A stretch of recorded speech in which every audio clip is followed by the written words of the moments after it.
Hello friends, I welcome you all to my channel GBSF good versus bad, success versus failure.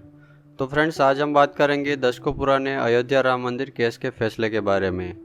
जैसे कि आप सब जानते हैं, 9 नवंबर को देश की सबसे बड़ी अदालत सुप्रीम कोर्ट ने अपना फैसला सुना दिया है। सुप्रीम कोर्ट ने इस मामले में 40 दिन की लंबी सुनवाई की है, जो कि सेकंड हाईएस्ट है। सुप्रीम कोर्ट ने कई बातें कही है। मुख्य तौर पर फैसला ये है कि अयोध्या की उस विवादित जमीन का जो मेन सेंटर था, जहां हिंदू मान्यता के अनुसार राम भगवान का जन्म हुआ था, वो जमीन करीबन 2.77 एकड़ मंदिर के निर्माण के लिए दे दी गई है और मस्जिद बनाने के लिए एक दूसरी 5 एकड़ की जमीन मुस्लिम समुदाय को दी गई है। सुप्रीम कोर्ट ने ऐसा फैसला दिया, इसके पीछे क्या कारण है उसकी भी बात सुप्रीम कोर्ट ने की है। तो चलिए बारी बारी से हर एक के बारे में जानते हैं। फर्स्ट पॉइंट ये था कि मस्जिद खाली ज़मीन पर नहीं बनाई गई थी। इसका मतलब ये था कि मस्जिद जो है वो किसी और ढांचे के ऊपर बनाई गई थी। वो ढांचा किसी समुदाय की आस्तिक संस्था है।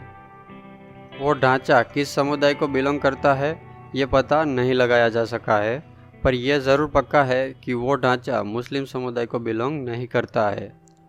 पर हाँ, सुप्रीम कोर्ट ने यह भी कहा है कि ऐसा भी स्पष्ट नहीं हो पाया है कि मस्जिद उस ढांचे को जानबूझकर गिराने के बाद बनाई गई हो। यह सारी बातें सुप्रीम कोर्ट ने ASI यानी कि आर्कियोलॉजिकल सर्वे ऑफ इंडिया की रिपोर्ट को ध्यान में रखकर तय की है। दूसरा पॉइंट यह है कि हिंदू बाहरी चबूतरे पर काफ़ी वर्षों से पूजा करते थे।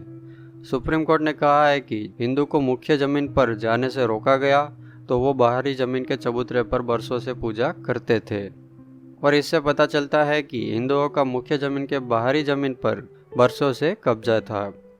और इन सब बातों से पता चलता है कि वाकई में दशकों से हिंदू उस ज़मीन को राम भगवान का जन्मस्थान मानते हैं और वो किसी एक या दो व्यक्तियों की 1 या 2 दिन की साजिश नहीं है। तीसरा पॉइंट यह है कि अंग्रेज़ों के ज़माने से हिंदू उस ज़मीन के बाहरी हिस्से पर पूजा अर्चना करते आए हैं। हिंदू हमेशा से राम चबूतरे और सीता रसोई में पूजा किया करते थे, और ये सारी बातें बताती है कि हिंदुओं का उस ज़मीन पर एक लंबे अरसे से कब्जा है।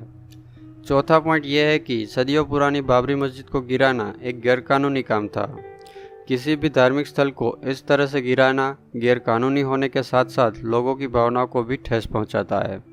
पांचवा पॉइंट यह था कि मुस्लिम समुदाय को मस्जिद के निर्माण के लिए अल्टरनेटिव 5 एकड़ ज़मीन दी जाएगी, जिससे देश में सहिष्णुता के विचार कायम रहे, पूरे देश में लोग शांति और भाईचारा के साथ आगे बढ़े।